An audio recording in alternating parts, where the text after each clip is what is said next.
야고보서 2장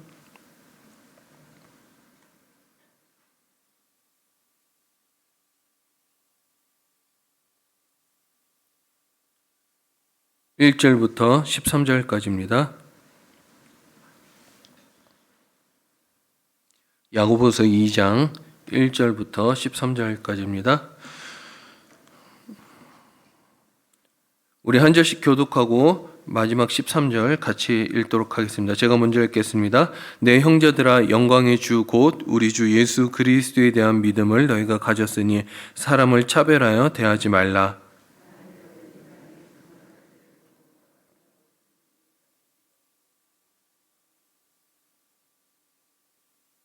너희가 아름다운 옷을 입은 자를 눈여겨보고 말하되 여기 좋은 자리에 앉으소서 하고 또 가난한 자에게 말하되 너는 거기 서 있든지 내 발등상 아래에 앉으라 하면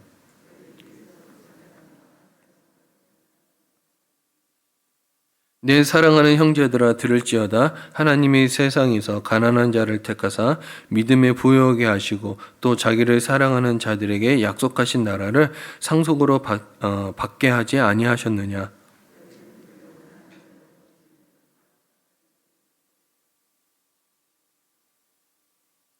그들은 너희에 대하여 일컫는 바 아름다운 이름을 비방하지 아니하느냐.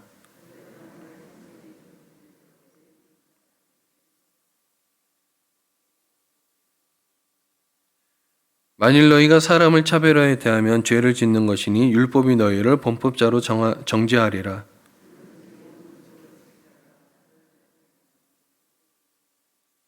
간음하지 말라 하시니가 또 살인하지 말라 하셨은즉 내가 비록 간음하니 아니하여도 살인하면 율법을 범한 자가 되느니라.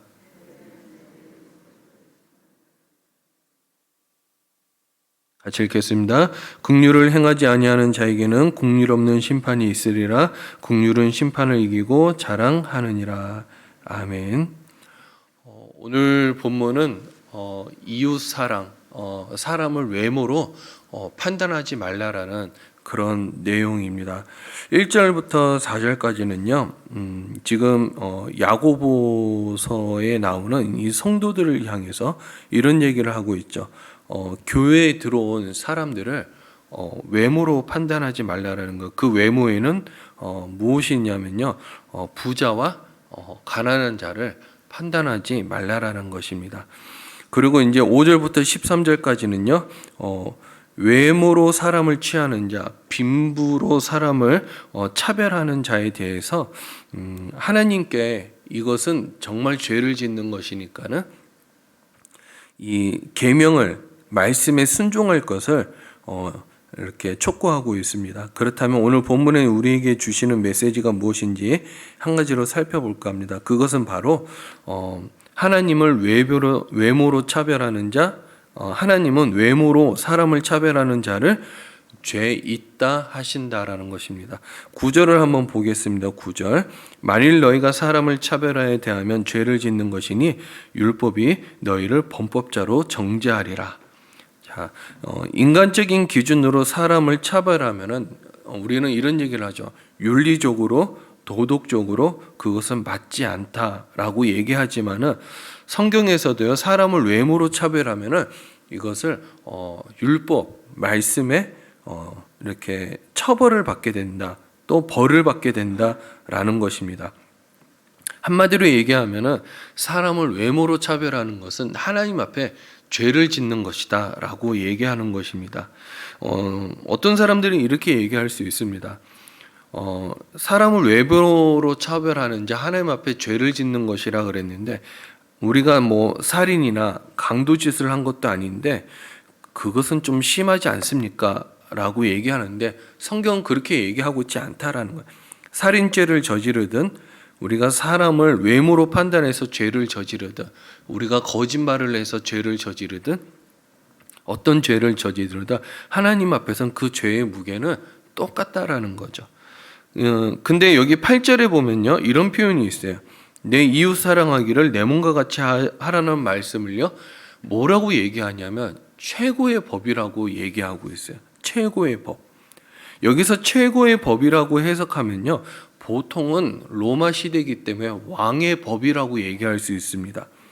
당시 로마 황제의 명령으로 제정된 법을요, 이 최고의 법이라 그랬어요. 최고의 법. 그러니까 하나님이 지금 얘기하신 것은 무엇입니까? 로마 황제가 제정한 법 이상의 이 권위를 가지고 있다라는 거예요. 무엇이요? 내 이웃을 사랑하라는 이 계명이. 그러니까 성경 안에서도 법 중에 최고의 법이고 이거보다 더한 법은 없다라는 것이죠. 그러니까는 로마 황제가 지은 법 중에서도 가장 최고에 있는 어떤 한 항목의 법보다 이 법이 더 우선하더라는 거예요. 그러니까 지금 무슨 얘기를 하고 싶은 거예요? 로마가 가지고 있는 법보다, 세상의 그 어떤 법보다 내가 말하고 싶은, 하나님 입장에서 내가 말하고 싶은 법은, 이것이 그 이상의 법은 없다라는 거예요. 여러분, 때문에 이웃을 사랑한다고 하면서 사람을 차별하는 사람들이 있어요. 여러 가지 이유죠. 질투심으로, 또 시기심으로, 또 자격지심으로, 여러 가지 이유로. 그러니까 내가 그 사람을 미워하는 데는 특별한 이유가 없어도 미워할 수 있는 그런 상황이 생길 수도 있잖아요. 그러니까는 그 사람을 미워하게 되는 이유 가운데 어떤 이유가 있든 내 이웃을 사랑하라는 법을 어긴 것이 되는 것입니다. 때문에 이웃 사랑한다고 하면서 사람을 외모로 구별하고 차별한다 그러면요, 하나님은 이것을 뭐라고 얘기하냐면 요한일서 4장 마지막 절에 보면요, 하나님을 사랑하지 않는 것이다 라고 얘기하고 있어요. 자, 그러면 법을 어긴 결과가 어떻게 될까요? 거기에 맞는 하나님의 뭐가 있겠죠, 그죠? 여러분, 이 땅에서도 법을 어기면요, 법을 적용하고 집행할 때 입법자의 취지에 맞게 그 벌을 내립니다. 이 땅의 법 가운데 최고의 법은, 우리나라의 법은 헌법이죠. 헌법은요, 국가의 주권자인 국민의 전체 의사를 집약해 놓은 최고의 규범입니다. 그래서 국회에서 법을 제정할 때도요, 하위법은 헌법 정신에 위배되지 않도록 제정하고요, 행정이나 재판을 할 때도요, 궁극적으로는 헌법에 배치되지 않도록 그렇게 법을 내리죠. 심지어 대법원의 판결조차 헌법에 위배될 경우요, 헌법소원이라는 제도를 통해서 헌법 취지에 맞게 법을 실행하라고, 되돌리라고 얘기할 수가 있어요. 헌법조차도 재판생의 전제가 되는 법률이 헌법에 위배되는가 또는 배치되는가 여부 문제에 따라 이것을 다시 한번 시시비비를 가릴 때가 있다라는 거예요. 그렇다면 생각해 보세요. 한 나라를 다스리는 데 있어서 기초가 되는 헌법조차도 이런 위력이 있다라면요, 하나님이 이 땅을 다스리는 법 중에 최고의 법이라 하는 이 내 이웃을 사랑하라는 법, 어느 정도 위력이 있을까요? 여러분, 사도 바울은요, 로마서에서 뭐라고 얘기하냐, 율법의 완성은 사랑이라 그랬어요. 율법의 완성은 사랑. 근데 율법의 완성이 사랑이라 그러면 어떤 말로 이렇게 표현이 가능할까요? 내가 부족한 것이 있어도 내 이웃을 사랑하고 하나님을 사랑하면은 율법을 지켰다라고 얘기할 수 있을 정도라는 거예요. 율법을 내가 지켰다. 여러분, 율법을 지킬 수 있습니까? 그럴 수 없어요. 사람은 절대 율법을 지킬 수 없습니다. 그 심지어는 구약시대 때 뭐라고 얘기했냐 그러면요, 율법이 613가지가 있었어요. 근데 이 율법을 다 지킬 수가 없었어요. 그래서 때로는 이 편법으로 율법을 지킬 때가 많았다라는 거예요. 여러분, 한번 생각해 보세요. 원래 안식일은 토요일이잖아요. 그럼 금요일날 저녁에 그 당시에는 보일러 같은 게, 가스레인지 같은 게 없었어요. 그럼 그 당시에 어떻게 불을 이렇게 유지했냐 그러면요, 불을 이제 손을 댈 수가 없는 거야. 안식일은 아무것도 할 수 없으니까. 그래서 불이 꺼지도록 놔둘 때 심지 하나에 불을 옮겨와 가지고 초롱불 같은데 불을 옮겨 놓는 거예요. 옮겨 놓는 거예요. 그리고 장작불이 다 꺼져도요, 이 불을 다시 장작불의 불에 옮겨 놓는 것입니다. 여러분, 편법일까요? 아닐까요? 편법이죠. 편법이에요, 이거는. 왜냐 그러면 이게 지혜롭다라고 생각할 수 있겠지만 그 당시 법에는요, 장작불이 꺼지면 꺼지는 대로 놔뒀어야 됐어요. 근데 사람들은 장작 불이 꺼지면 다시 불을 지피기가 어려우니까 그런 식으로 편법을 썼다라는 거죠.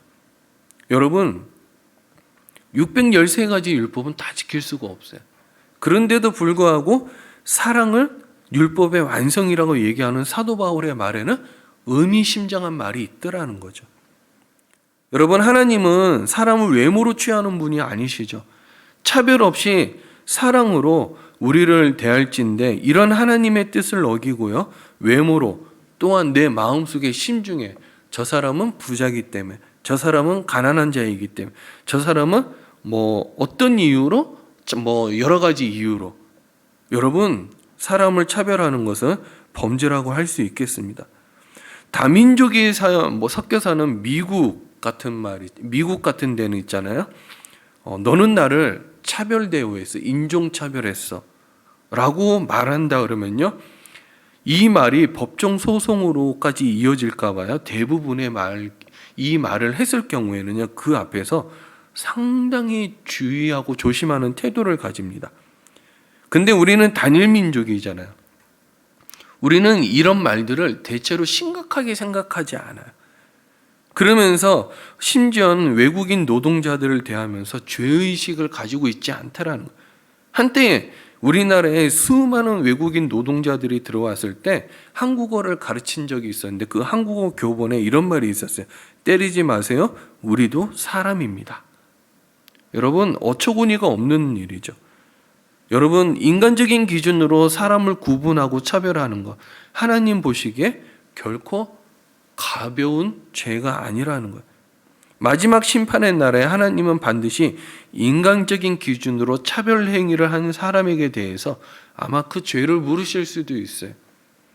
사람을 볼 때요, 있는 그대로 보는 게 가장 좋은 방법이에요. 여러분, 하나님의 뜻이 어디 있을까요? 어떤 경우에서라도 세상적인 기준으로 판단하지 말고 구분하지 말아야 되는 거예요. 저도 여기에 대해서 예외가 아닐 수 없죠. 근데 저도 이런 경우가 있었어요. 저라고 왜 싫은 사람이 없겠습니까? 목회자도 싫은 사람이 있어요. 제가 청년 시절 때요,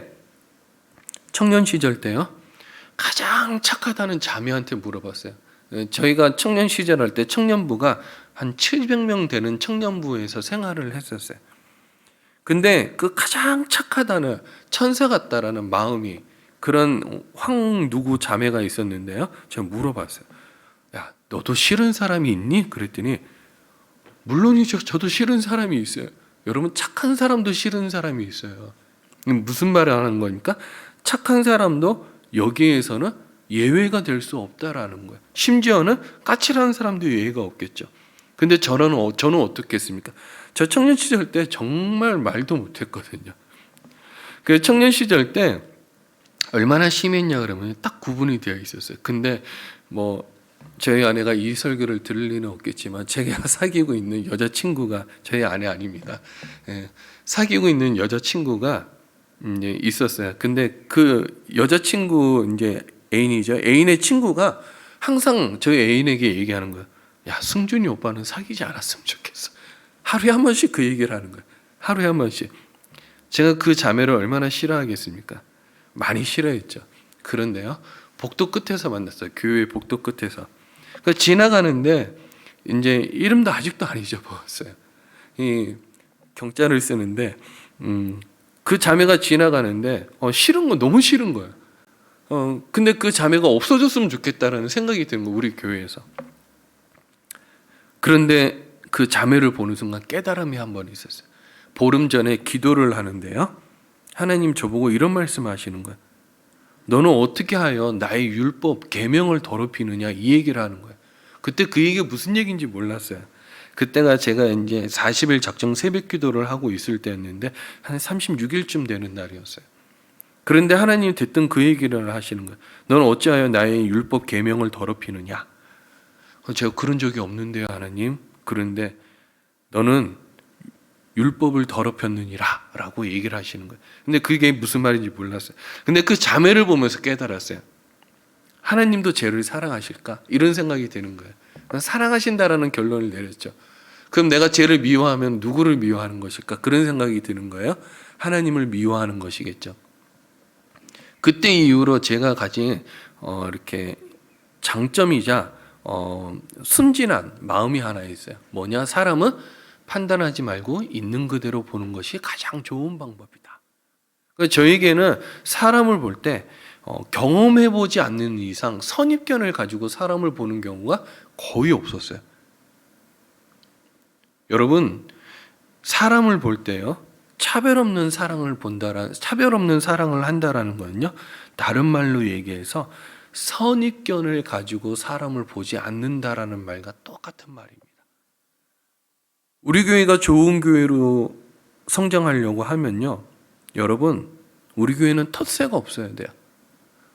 텃세가 없어야 돼요. 우리 교회 가장 좋은 사랑이 넘치는 교회라고 한다면요, 새신자가 누구나 들어와서 섞일 수 있는 공동체여야 됩니다. 여러분 우리 교회 고질적인 병이 하나 있죠. 구역장님들 고치셔야 돼요. 이 구역원 아니면 내가 구역장 할 수 없다라는 생각 버리셔야 됩니다. 제가 한번 그런 경험을 한 적이 있어요. 구역을 바꿨더니 난리가 나는 거예요. 여러분, 그거 왜 그렇습니까? 익숙해진 사람이 좋다라는 거죠. 새로운 사람에게 잘해주고 싶은 게 어려운 거예요. 왜 그렇습니까? 사랑 준다라는 게 그만큼 힘들다라는 거예요. 여러분, 구역장님들 또 우리 리더들, 우리는 한번 그런 생각을 해봐야 돼요. 내가 정말 다른 사람을 사랑할 용기가 있을까? 이런 생각 한번 해볼 수 있어야 된다라는 거죠. 저는 우리 교회가 진짜 텃세가 없는 게, 텃세가 있다라는 게 아니에요. 우리 교회가 텃세가 없는 교회, 사랑이 넘치는 교회가 되고 싶다 그러면요, 저는 우리 자신들이 얼마나 내가 품은 영혼들을 사랑할 수 있는가를 한번 생각해 볼 수 있어야 된다라는 거예요. 저는 여러분들이 다 잘 되었으면 좋겠어요. 진짜 여러분들이 최고의 법인 하나님 내 이웃을 사랑하라는 말, 이것을 지켰으면 좋겠어요. 오늘 본문 13절에서도 뭐라고 얘기합니까? 국률은요, 심판도 이긴다라고 얘기하고 있어요. 무슨 말입니까? 내가 다른 사람을 불쌍하게 여기고 내가 다른 사람을 사랑할 때 내가 하나님 나에게 주시는 심판도 뭐라고요? 이긴다라는, 이거 정말 중요한 말이에요. 내 이웃을 사랑할 때 하나님 나에게 심판도 이길 수 있는 능력을 주시고 힘을 주시고 자격까지 주신다라는 거. 저는 여러분들이 이웃을 사랑하셨으면 좋겠어요. 그리고 내 몸을 다하여 헌신하여 내 이웃을 사랑하셨으면 좋겠습니다. 그래야 할 때 심판도 이기는 여러분들이 되길 주의 이름으로 축복합니다. 자, 우리 함께 기도하도록 하겠습니다.